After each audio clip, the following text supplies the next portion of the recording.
welcome. Thank you. And congratulations. Can you believe it? Is it not so crazy? That's wow. It wasn't that long ago that we caught up, right? No, not at all. And now I'm 26 weeks, almost 27. And I turned 25 weeks today.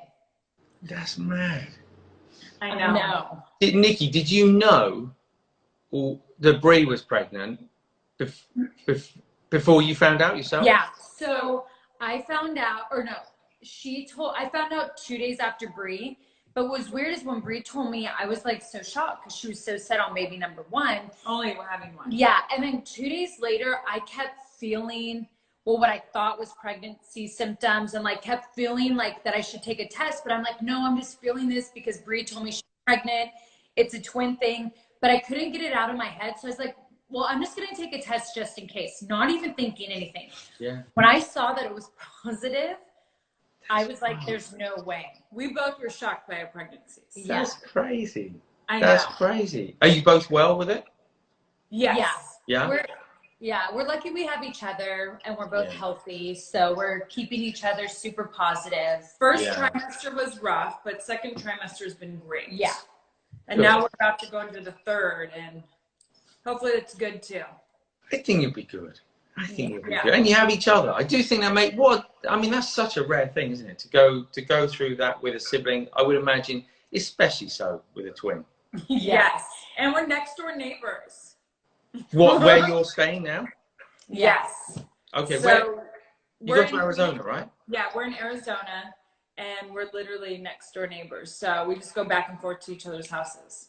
Was that a conscious choice? Did you think, given the quarantine, that you just wanted to find a place where you could be like with each other, next to each other? No, this was before the quarantine. Oh, is that right? Nicole ended up buying the lot right next door to Brian and I, and built a home because we just thought, like, okay, like she's in LA majority of the time, but she thought, okay, it'll be a nice second home, and then we get a lot more work done, just make life easy. And then when this hit, we were like, wow, thank goodness. Yeah. Do you ever? I mean, siblings. Siblings in different families have different kinds of relationships. Right. Twins have unquestionably like this unusual connection. Is it overwhelmingly positive? I mean, I'm assuming that you bought a house next to each other. It must be. Or do you still find you need your own space from one another, or do you feel kind of even more comfortable being together? So we definitely need our space at times, but what's been interesting, we thought we'd be fighting a lot more, being so close and being isolated. Like arguing, yeah. Sure. Slapping each other around. Well, we were professional wrestlers, you know? I mean, right? Yeah. So it's we realized we didn't have our first argument until like 5 weeks into isolation. It's good going. So we were like, wow. And Nicole and I were saying, like, what we've realized is the chaos of like constantly going and being so busy and never having a break would make us argue more. Where now being forced to relax, having these slow mornings, and just, her and I are so great about meditating in the morning and everything, and starting our days right, we don't argue. Yeah. Even though we're so different, the stuff that you like to have in friendships were a lot alike. Like we love wines and a lot of the same kind of wines, and we like to vacation the same, and we believe in the same things when it comes to either spirituality or, I mean, we don't like to talk about politics, but anything like that, we realize we're very similar. So we actually enjoy each other's company and conversation. Yeah. Right. And you just happen to be my twin, so you get extra points. But how's it changed you? Because you're normally flying everywhere. You're traveling around a lot, whether it's for TV or other things.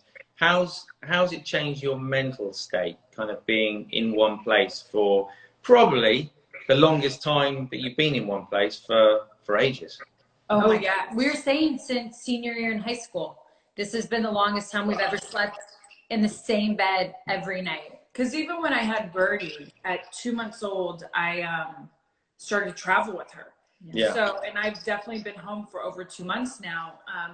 we actually both have really enjoyed it. You know, it was definitely hard in the beginning because like everyone in the world, you get all this stuff canceled. You're starting to see all these things you worked hard for go away. So it was hard not to get down. But Nicole and I are like, we got to help each other stay positive and calm. And we actually ended up starting to really enjoy it. Her and I were saying like, we actually wake up earlier than we ever have naturally. And just to have a slow morning and not rush to be anywhere and just really sit down and eat and enjoy your coffee. We just actually been enjoying this moment and really looking at the positive things that. Right. And we definitely have down moments, you know, I think we all do when you think of, especially when you get like your emails or alerts of what was supposed to happen or where you were supposed to be going. It's hard not to be like, oh, that would have been so fun or so great. But overall, I have to say I'm someone who's always on the go, and I've actually appreciated being still. I never thought I would like that. And and I look younger. I was like, wow, even though all my grays are coming out, I feel like neither of you have to worry about that, Brie. You're both fine on that. I don't think you have to worry. Thank you. What have you noticed the difference? Kind of, I know last time we spoke a lot about sleep. Last time we caught up, and you were saying, I think Nikki, you were saying that you'd come to Headspace in the first place through sleep. Am I remembering that right? You put me to sleep every night. So have you noticed that anytime, have you noticed the difference in the way that your mind is behaving, kind of, you know, at night time? Are you finding yourself, one, because there's so many different things going on. Obviously, one, there's the lockdown, two, you're pregnant, three, there's kind of going into hospital kind of in a few months' time. Are you still able to kind of find that quality of rest at night time? I am. It's, you know, there's some nights like I have anxiety or stress, and I do have to say, like, your app helps me so much every night. And I have Artem hooked on it, which is so great. Nice. But what's crazy is everyone will talk about during pregnancy, you have so many of these like vivid dreams or you're up a lot. Like last night, I was asleep within 2 minutes when I hit the pillow, and Artem's like, you were snoring really loud. And I'm like, I don't snore. And he's like, you were snoring. And I'm like, well, you learn to sleep on your side with a child growing inside of you. I'm sure you would snore too. But I don't know, because I have increased my meditation and I've really been practicing more my spirituality, if that has helped me at night sleeping. But I've been sleeping better than ever. The only thing I trouble with is I'm a back sleeper, and pregnancy, you have to, like, officially everything's on the side, and that's really tough for me, sleeping on my side. But I'm getting used to it. Those are tough things. They're such simple things. I remember going to see I think it was like a physiotherapist or something, and he's like, seriously, you've got to stop sleeping on your front. Like, you've got to flip over. He says, so bad. But when you've done it every night for a whole lifetime, it's a little thing. It's surprisingly difficult to change. It really is. It's like, because I've had so many surgeries, that's why I'm used to sleeping on my back, because when you would recover. And I thought it would be an easy transition, and it's probably been the hardest part of pregnancy. It's always hard. It was hard with me with Birdie and even this one, because I feel like when I'm on my back, I just like am out, but the side, and I go side to side, but I'm still actually sleeping really good. Even when I wake up in the night, I'm out like a couple minutes later. Going back to Birdie, what, in terms of expectations, it must be quite difficult, Brie, to, like, having gone through it once, do you inevitably have a certain set of expectations going into the next? I do. You know, the hard thing for me is with Birdie, I practice a lot of hypnobirthing, and in my head, I was going to have this very quiet birth with candlelights, and I just thought it was going to be different. Well, it was 22 hours of labor. She was stuck in my birth canal, and I had an emergency C-section. And so for this one, my goal is to do a VBAC. Like, I hope I can do a vaginal delivery. Right now, my placenta's 2 centimeters away, so I'm praying in the next like 10 to 13 weeks it gets there. But I'm trying not to stress myself out with it, because I was so disappointed the first time, and I don't want to do that again. So I'm like, you know what, Brie, just however this baby comes into the world safe, just the way Birdie did. If it's just another C-section, then it is. But I'm really praying that it, you know, I could do a VBAC. Yeah, there's a brilliant technique that and it's, again, this is very easy for me to sit here as a man having never had a child. I'm very conscious of that. I just want to give some context to my suggestion here. But there's a brilliant technique. So a few years back, I got together with an obstetrician and we did a book on pregnancy. And there was a book, there was a technique I learned in the monastery. And it was to do with kind of the exchange of pain and how we kind of work with pain. It's something I know a lot of Headspace members who've gone on and had babies have tried. I'll send you the book if I haven't done already. And it's just it's a really, like, normally when we feel pain, we want to run away from it, we want to get away from it. Right. And when there's another life form kind of involved, like, it can create a lot of tension in the body. And there's a way of kind of working with that where we're able to sort of focus our positive attention on the well-being of the baby, whilst at the same time kind of letting go of our own sort of in a dialogue. It's really helpful. I'll send it. Oh, I want to read that. Yeah, I will. We'll do that. I will say, so I labored naturally for 10 hours with Birdie. And they were really shocked because I was induced, and they were like, well, you're getting induced. I don't know if you could do it. But I was like, I can do it. Like, if I threw drop kicks off the top rope, I can have a natural birth. I was gonna, you guys have been through different levels of pain than I think the average mum going into labor. Right. That is But true. after 10 hours, I tapped out. I'm not surprised. Probably that book would have helped me go another 10 I'm hours. not surprised. Yeah. Yeah, You 10 hours, I was like, no way. Yeah. Yeah, to be fair, that's a long time. That's a long time. Yeah. It was. And I kept thinking the whole time, I'm like, she's coming, because it would be so painful. And they're like, no, you're still at a 5. And I'm like, I'm only halfway dilated. I was like, oh gosh. I remember that so well. You're heroes. Having been in the delivery room with my wife, every single one of you are heroes. It's yeah. Oh, thank you. It's amazing. How do you? So obviously pregnancy now, but even before that, how do you guys? What are your kind of must-dos for staying sort of healthy and well? Whether it's physical fitness, mental fitness, emotionally, how do you? Yeah. So for both us, it's been like you said, emotional and physical fitness. It's actually crazy because I finished your mindful reading book. I read it in 2 weeks. Mindful eating. Mindful eating. What did I say? Okay, yeah. Oh, I mean, I thought maybe I'd done another one. I didn't know. That's your next one, mindful reading. But I actually ended up getting this bracelet to remind me to be a mindful eater. But because I also kind of realized when I first got into quarantine, I was snacking more than what I should have. And I think everyone kind of was just like, and we were baking, it was like, all I thought about all day was food, like what to cook, what to do. And I'm like, this is no. And so I actually read your whole book and I loved it. So I got a bracelet. So I feel like being a mindful eater. Yeah. My sister and I, we go on 2 walks a day. We plan a 30-minute workout when we can. We don't stress ourselves out about it. Yeah. But also her and I, just between the meditation and we take pauses throughout the day to just let our mind rest. We do. And one thing we've increased is we always try to go find somewhere in nature.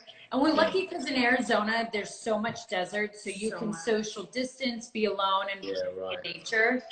And I feel like that's helped us because out of this whole, isolation and quarantine period we're going through, I think the one thing we all can appreciate is how beautiful Mother Nature is right now. Like, the clouds have never looked so gorgeous and skies are so blue. Yeah. And hear all the birds. Right. So that I feel like has helped me so much mentally. And then with Brie, just the mindful eating, because especially being pregnant, it's like, I felt like in the beginning, I was like letting myself fall into cravings, like, well, whatever, no one's going to see me.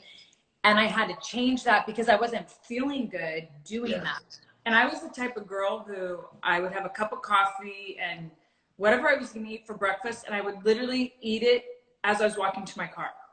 or because I'd be going to the gym, or I'd be walking to the office. Never sat down to eat and enjoy.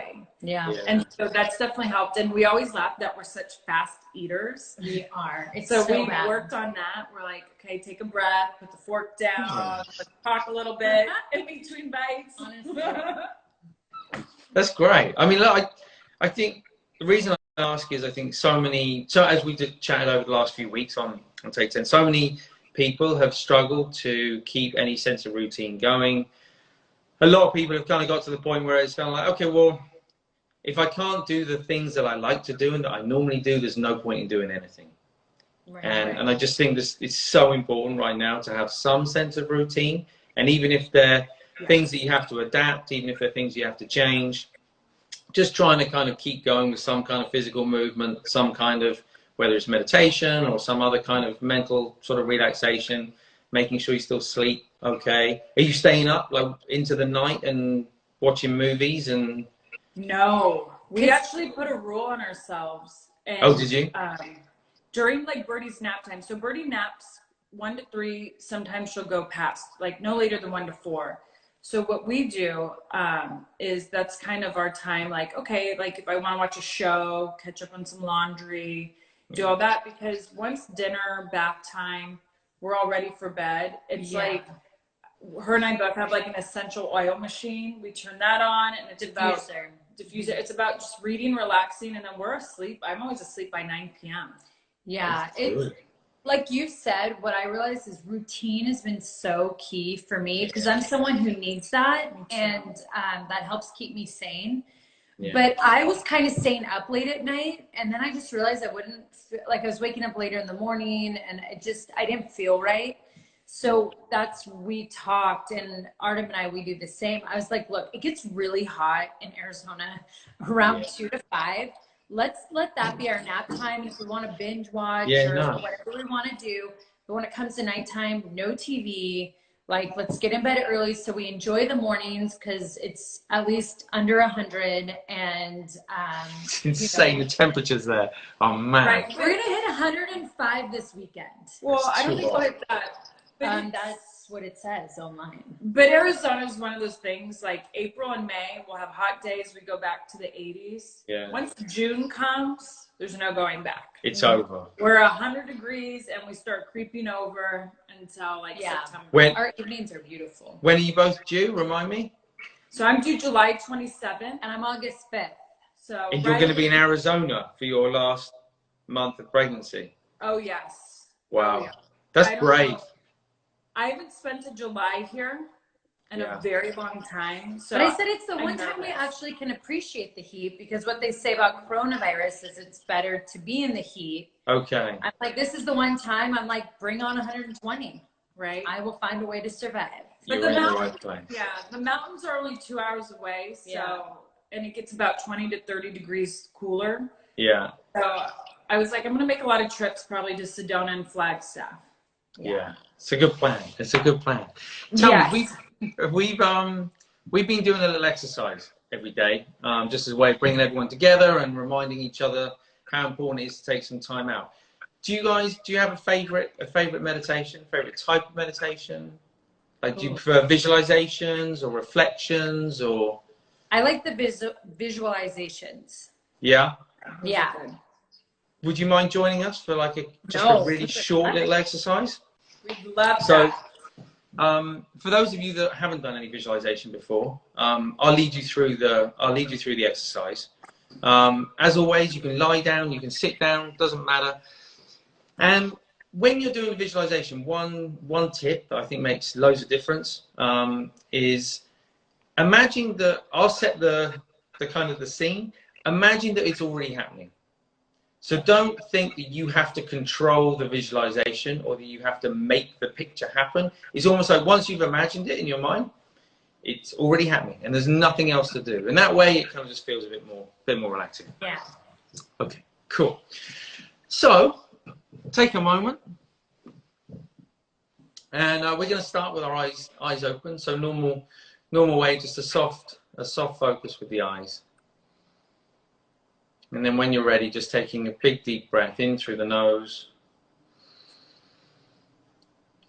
And as you breathe out through the mouth, if you'd like to, just gently closing the eyes. If you prefer not to, you can keep them open. And just feeling the weight of the body sink down. Just allowing the body to settle, the mind to settle. Feeling the weight of the body pressing down. And as always, just taking the time to check in with the body. Noticing if there's any strong sense of heaviness or lightness in the body.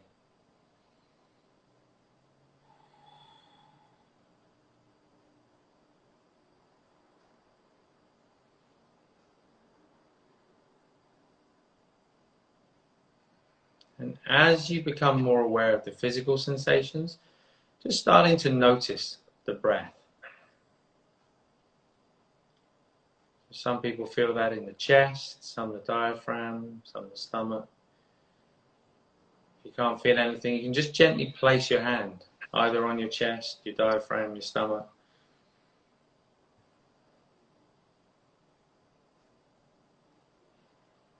And I'd like you to, as you settle the attention on the breath, just to begin to visualize a steady stream of sunlight flowing down through the body. So imagine that it's coming from above the head, flowing down into the body and all the way down to the toes. And we're just going to visualize, we're going to imagine the body is filling with that warm, clear light. So we'll begin at the toes. Again, it's as though it's already happening. The body is just filling up with that sense of space, warmth, light, whatever words kind of help. It's as though any tension in the body just falls away, any muscles relax.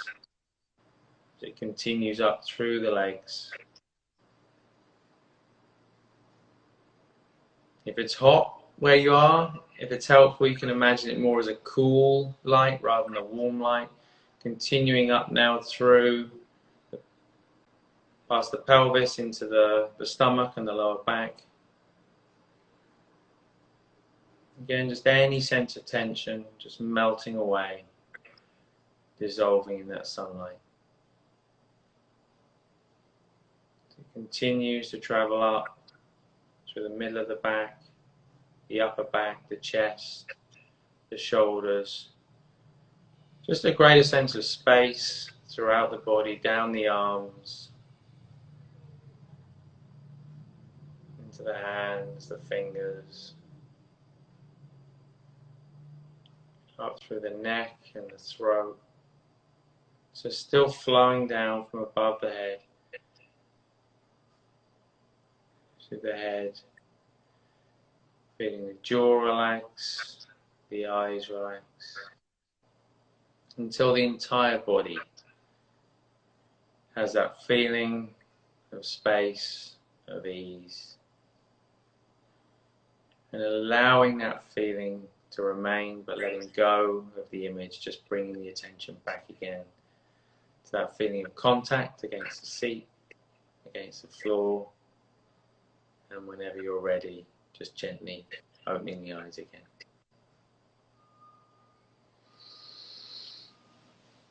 Welcome back. Yeah, I know. My body's like, yeah, so Thank you so much for joining us today. oh, thank you for And thanks as always for all your support with Headspace. Thanks for using it, most importantly. Yeah. I really hope it continues to help in your pregnancy as well. We'll be thinking of you over the next couple of months. I hope it all goes really smoothly, and I will remember I will make a note right now. I'll put a couple of books in the post for that technique I was talking about. Yes, please. please. Hope it helps. I will do. And thanks to all of you for tuning in today. We'll be back here tomorrow for more Take 10. I look forward to seeing you then. Thanks, guys. Awesome. Thank you. See ya. Bye-bye. Bye.